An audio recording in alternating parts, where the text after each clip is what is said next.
Most woodworkers still think melamine is what you use when you don't care about the result.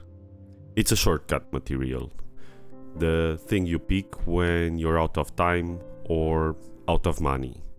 But that reputation comes from bad design, not bad material. This project is proof of that. It's part of a much larger living room build that mixes melamine, oak melamine, MDF, and even steel into one continuous wall with floating sections, open shelves, and a metal frame that ties it all together.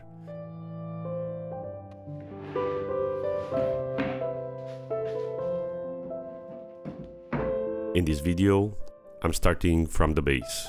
3 lower cabinets and a tall shoe cabinet. They're all built from melamine and MDF, but the goal is to make them look like custom furniture, not flat pack boxes. If you've written off melamine before, this build might change your mind.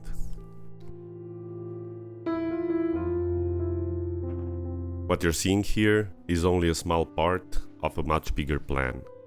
This stack of panels will become the lower section of the living room wall. 3 drawer cabinets that sit together as one piece, and a separate tall shoe cabinet that lives by the entrance but shares the same language.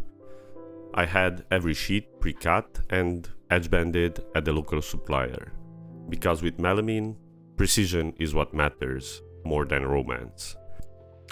It chips if you rush, and once it chips, there's no sanding it pretty again. Each board came back labeled, square and clean, so unloading them felt like unboxing the whole project at once. Seeing all the material together is a good reminder that design lives in planning and proportion, not on how expensive the sheet is.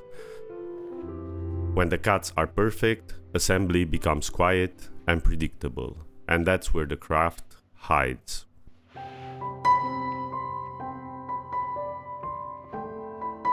The first step was building the carcasses.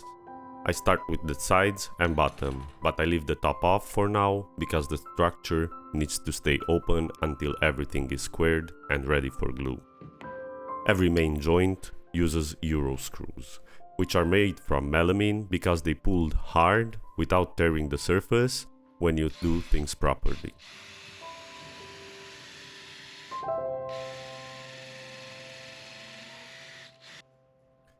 I drill with a 5mm bit that carries a small countersunk collar, which cuts a neat bevel so the screw can sit flush without swelling or cracking the face.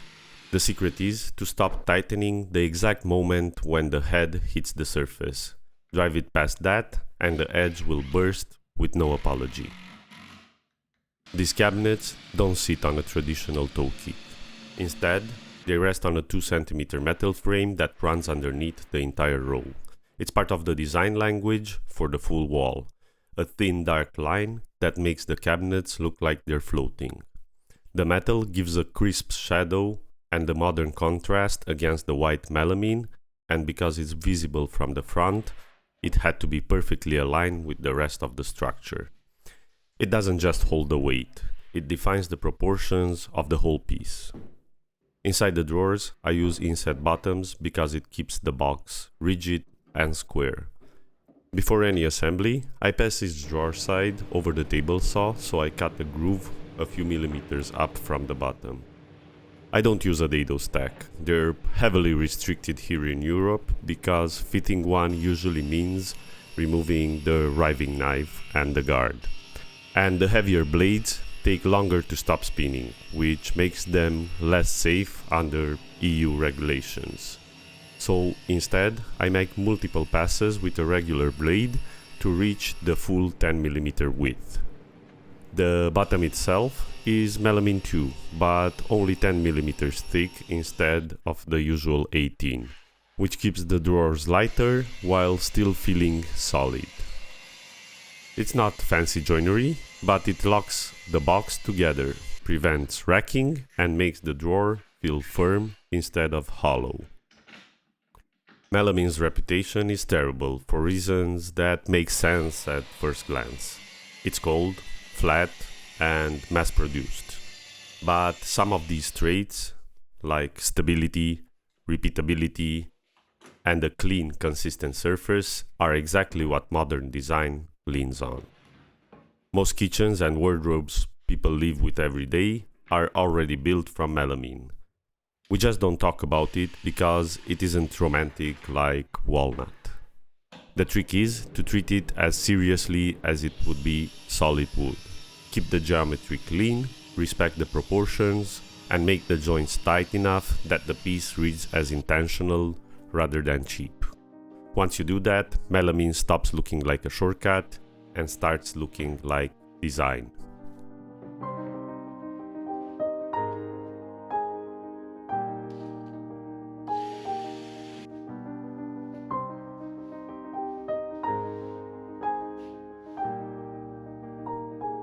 You'll notice there's no back panel at this stage either. I leave the back open on purpose, because later I'll need both hands and plenty of reach to clamp each drawer face in position and drive the screws from behind. Fighting that through a narrow opening is the kind of frustration I'd rather not do.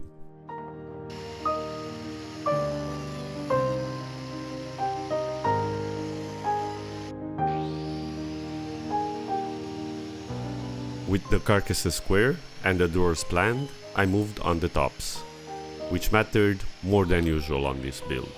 Normally, you would shoot Euro screws down from above. It's fast, strong, and reversible when you have to move the furniture someday.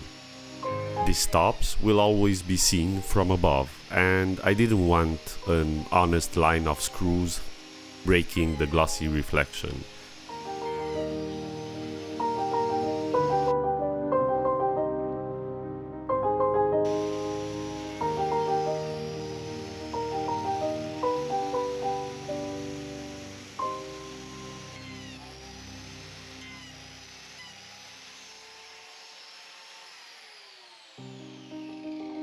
So I chose glued biscuits instead. Using biscuits on melamine is slower and it's permanent, but it lets the surface read as one continuous plane with no hardware inside.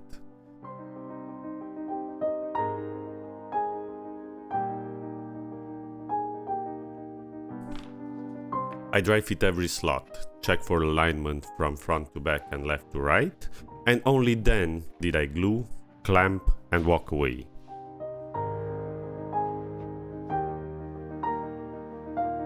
While the glue cured, there was no reason to stand around, so I moved over to the shoe cabinet.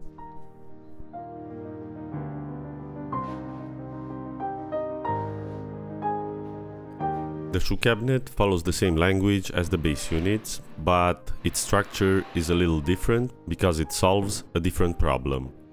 I built the carcass first, sides, top and bottom, joined with Euro screws for speed and accuracy. And before closing it up, I marked the exact position where the light switch passes behind so I could leave a hole in the back for access. Once that was settled, I started adding the dividers.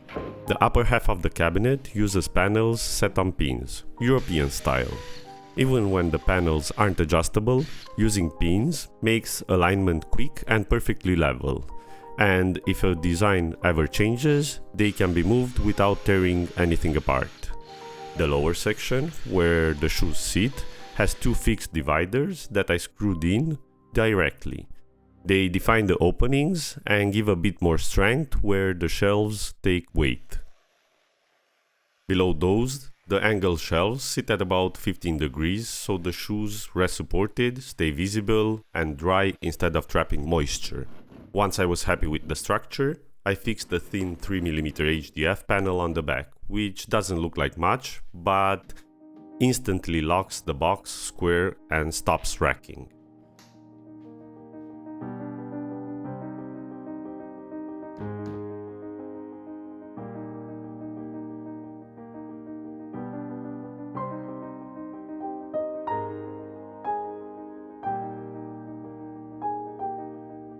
The doors went on last with concealed hinges, and I adjusted them until the gaps matched the rhythm of the rest of the wall. Even though this cabinet stands alone near the entrance, it belongs to the same family. White melamine, quiet, and repeatable proportions. By the time I finished dialing in the hinges, the glue on the base unit had cured, and I could return to the part that gives the whole set its character.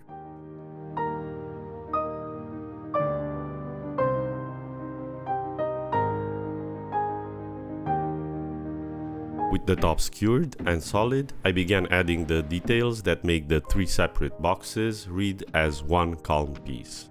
Between the cabinets, I installed slim oak spacers that break up the white without shouting for attention. The tone of the oak warms the composition and gives the eye a place to rest, which is exactly what a long run of white needs. Next came the red accents that define the design.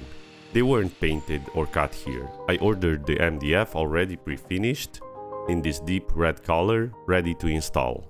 I screwed them in from the sides, just behind where the drawer fronts sit, so the fasteners stay hidden and the surface stays clean. From straight on, the red reads like a crisp shadow. When the light hits it from above, it glows just enough to add depth and energy to a very minimal face. It's the simplest and cheapest detail in the entire build, and yet it changes the way everything feels the moment you notice it. With the red in place, I moved on to the drawers and their runners. I'm using soft close slides here, simple, reliable, and clean once installed. To set them up, I start by mounting the main runner directly on the cabinet bottom. Then, I measured the distance from the bottom to the lower edge of the drawer's front, in this case 10 mm. I subtract half of that so the drawer doesn't rump when it closes. The measurement goes straight onto my speed square, and I use it to mark every drawer side before screwing in the inner runners. It's quick, it doesn't involve any complicated math, and most importantly, it's perfectly repeatable. Once all drawers slid smoothly, I installed the faces.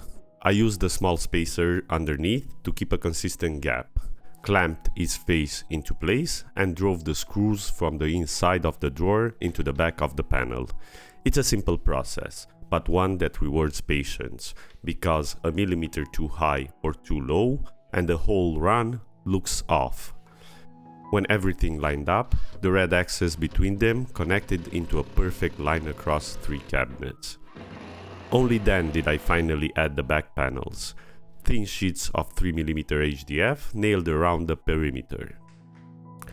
They don't add much weight, but they lock the cabinet square and take the hollow sound of broad melamine faces, which makes the whole thing feel more substantial. Melamine will never age like walnut or glow like oak. It's never meant to.